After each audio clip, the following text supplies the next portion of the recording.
হাজিরিন, এখানে যদি একটা গানের প্যান্ডেল হতো, কোনো মানুষকে দাওয়াত দেওয়ার প্রয়োজন হতো না, ঠিক কিনা বলেন? বিনা দাওয়াতে আসতো, কারণ তাদেরকে দাওয়াত দেওয়ার জন্য তাদের ভিতর থেকেই একজন তাদেরকে দাওয়াত দিত, সেটা কে? ইবলিস, শয়তান। সেই দাওয়াতে তারা চলে আসতো। এমনকি আমরা এমনও শুনেছি, গানের প্যান্ডেলে মানুষ এত ভিড় হয়েছে যে পলিথিন নিয়ে পর্যন্ত ভিতরে বসছে। কেন পলিথিন নিছে? কয় জায়গা দখল হয়ে যাবে, সেজন্য পলিথিন নিয়ে বসছি, প্রস্তাব ধরলে এখানেই সারি ফেলাবো। কারণ কত বেশি আকর্ষণ ওই জায়গাটার প্রতি হয়। তাহলে দুনিয়ার প্রত্যেকটা শুভনীয় কাজের মধ্যে, এরকম চাকচিক্যওয়ালা কাজগুলির মধ্যে আসলে মানুষের ভিড় থাকে বেশি। কিন্তু একদিন না একদিন তো আপনার আমার চলে যেতে হবে। আখিরাতের রাস্তা পরিষ্কার করতে চাইলে গানের মজলিসে নয়, বরং এমন একটা ওয়াজ মাহফিলে বসার দরকার আছে না নাই? ভাগ্য তাদেরই ভালো যারা এখানে আসতে পারবে। তাহলে আল্লাহ পাক তাদেরকে তার পথে চালায়, তার আলোচনা শুনবার জন্য আহ্বান করে, বসার তৌফিক দেয় যাদেরকে মহান আল্লাহ পাক পছন্দ করে। এই জন্য সবাইকে ওয়াজ মাহফিলে আসার মতো তৌফিক হয় না। কোটি কোটি টাকার মালিক হলেও মক্কা মদিনা যাওয়ার তৌফিক অনেকের হয় না, কারণ নসিবের ভিতরে নাই। এই জন্য ওয়াজ মাহফিল অত্যধিক গুরুত্বপূর্ণ একটা জায়গা, যে জায়গাটা হলো জান্নাতের বাগান। কথা বলেন ঠিক কিনা? রাসূল করিম সাল্লাল্লাহু আলাইহি সাল্লাম ইরশাদ করেছেন, ইজা মারাতুম বিরিয়াদিল জান্নাহ ফারতিউ। ক্বালু ইয়া রাসূলুল্লাহ ওয়া মা রিয়াদুল জান্নাহ? ক্বালা মাজালিসুল ইলমি। সাহাবায়ে কেরাম জিজ্ঞেস করলেন, সাহাবায়ে কেরামকে নবীজি বললেন, সাহাবীরা জান্নাতের বাগানের পাশ দিয়ে যাওয়ার সময় সেখান থেকে কোনো না কোনো কিছু সংগ্রহ করবে। সাহাবায়ে কেরাম জিজ্ঞেস করলেন, ইয়া রাসূলুল্লাহ, জান্নাতের বাগান কোনটা? দুনিয়াতে জান্নাতের বাগান কোন জায়গাগুলি? নবীজি বললেন, মাজালিসুল ইলমি, যেখানে এলেমের আলোচনা হয়, এলেম সংক্রান্ত আলোচনা হয়, সেই জায়গাটাই হচ্ছে জান্নাতের বাগান। উচ্চ আওয়াজে বলেন না মারহাবা। তাহলে আমরা জান্নাতের বাগানের ভিতরে আসছি। আল্লাহ পাক আমাদেরকে তৌফিক দিয়েছে। আল্লাহ তৌফিক না দিলে পৃথিবীতে আমরা আসতে পারতাম না। আল্লাহ পাকের হুকুম ছাড়া গাছের একটি পাতাও নড়ে না। তো হুকুম হলে এখানে আসতে পারবেন। বাবারা, বায়েরা, যারা এই শুনছেন, ঘর থেকে এদিক সেদিক দোকান পাটে, ওয়াজগুলি এখন হয়ে গেছে একটা ফ্যাশন। অধিকাংশ ওয়াজ মাহফিল ফ্যাশনের মতো হয়ে গেছে, যার কারণে যেটার মধ্যে রঙ্গমঞ্চ সিস্টেমটা বেশি, সেটাতে মানুষ বেশি ঝুঁকে, কিন্তু এটাতে কোনো কাজে আসবে না। কিছু সময় যদি আমরা এখানে আল্লাহ এবং তার রাসূলের কথা শুনি, এতে যদি আমাদের অন্তরের ভিতরে পরিবর্তন ঘটে, তাহলে এটা দুনিয়াতেও ফায়দা হবে, আখিরাতের ময়দানেও আমাদের জন্য ফায়দা হবে। কি হবে না? তাহলে আমরা ফায়দার পথেই তো হাঁটবো, ফায়দার পথেই হাঁটবো। এই পথটাই সর্বশ্রেষ্ঠ পথ, সিরাতাল মুস্তাকিম, সরল সঠিক রাস্তা, ইসলামের রাস্তা। আল্লাহ বলে, ইন্নাদ দীনা ইনদাল্লাহিল ইসলাম। হে মানব সম্প্রদায়, আমি তোমাদেরকে বলছি, শোনো, একমাত্র ধর্ম হিসাবে তোমাদের জন্য আমি মনোনীত করেছি যে ধর্মের নাম হচ্ছে ইসলাম, যার শাব্দিক অর্থ হলো শান্তি।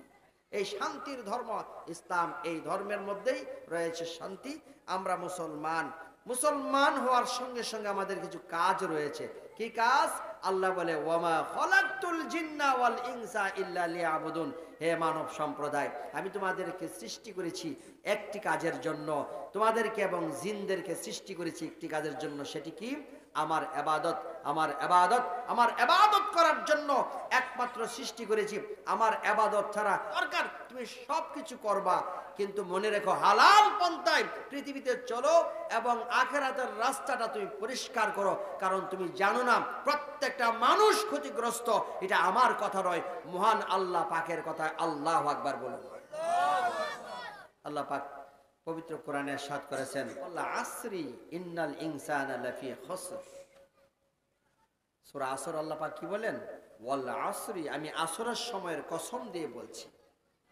ইন্নাল ইনসানা লাফি খুসর, প্রত্যেকটা মানুষ ক্ষতিগ্রস্ত, কিন্তু তারা ছাড়া ইল্লাল্লাযিনা আমানু, যারা ঈমান আনছে, ওয়া আমিলুস সালিহা, এবং সৎকর্ম করেছে, ওয়া তাওয়াসাউ বিল হাক্কি ওয়া তাওয়াসাউ বিস সবর, ধৈর্য ধারণ করেছে, মানুষকে ধৈর্য শিক্ষা দিয়েছে, আমলের পথে এনেছে, তারাই হচ্ছে ইমানদার মুত্তাকিরা। কার কথা? তা ওয়াল আসরি ইন্নাল ইনসানা লাফি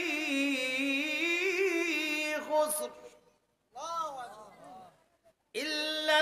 ইল্লাল্লাযীনা আমানু ওয়া আমিলুস সালিহাত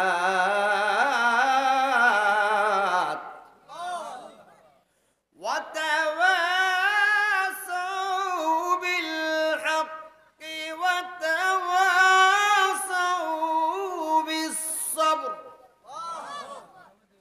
আসরের সময় কসম দিয়ে আল্লাহ বলে যে মানুষ ক্ষতিগ্রস্ত। আসলেই তো মানুষ ক্ষতিগ্রস্ত। একটা পাড়াতে যতটা ঘর আছে ততটা কি মসজিদ থাকে? এক পাড়াতে 100টা যদি ঘর থাকে, মসজিদ থাকবে একটা। কিন্তু এই মসজিদের ভিতরে 100টা ঘর থেকে 100টা মানুষও মসজিদের ভিতরে আসে। ঘর যদি থাকছে 100টা, মসজিদ যদি থাকে একটা, সেখান থেকে ঘরে 10 জন আসে, বাকি 90 জনের কোনো খবর থাকে না। তাহলে রে বন্ধু, বোঝা গেল মসজিদের জায়গায় মসজিদ আছে, মানুষের জায়গায় মানুষ। কিন্তু যিনি তোমাকে ইবাদতের জন্য পৃথিবীতে প্রেরণ করলো, তুমি একবারের জন্য তার নামটা নিতে পারলা না। কত বড় আফসোস তোমার বদনসিব। কত সুন্দর করে তোমাকে তিনি সৃষ্টি করেছেন, তুমি তার কি শুকরিয়া আদায় করলাম? তুমি কি দেখেছো তোমার কত সুন্দর হাত দিয়েছে, কত সুন্দর করে জবান দিয়েছে, কথা বলার মতো শক্তি দিয়েছে। যার জবান নাই সে বুঝে তার বাক শক্তির কত গুরুত্ব, যার হাত নাই সে বুঝে তার হাতের কি গুরুত্ব, যার পা নাই সে বুঝে তার পায়ের কি গুরুত্ব, যার চক্ষু নাই সে বুঝে তার চোখের কি গুরুত্ব। তোমাকে চক্ষু দিয়েছে, কান দিয়েছে, নাক দিয়েছে, জিহ্বা দিয়েছে স্বাদ উপভোগ করার জন্য, পা দিয়েছে তোমাকে চলার জন্য, হস্ত দিয়েছে তোমাকে ধরার জন্য। এত নিয়ামত যে আল্লাহ দান করলো, একবারের জন্য তুমি তার নাম নিতে পারলা না। তোমার মতো বদনসিব কার আছে?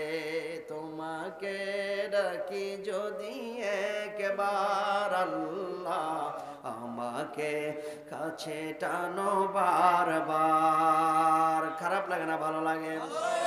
আল্লাহর প্রেমিকেরা, আমার আল্লাহর কথা শুনলে তোমাদের ভালো লাগবে, এটাই স্বাভাবিক। কিন্তু যারা দুনিয়ালা হয়েছে তাদের কাছে নর্তকীর ড্যান্স ভালো লাগবে। কথা বলো ঠিক কিনা? তোমাকে ডাকি যদি একবার আল্লাহ, আমাকে কাছে টানো বারবার। যদি পথ ভুলে যাই আমাকে দিও ঠাই, যদি পথ ভুলে যাই আমাকে দিও ঠাই, দিও দিশা এইটুকু আবদার আল্লাহ, আমাকে কাছে টানো বারবার। উচ্চ আওয়াজে বলুন না মারহাবা।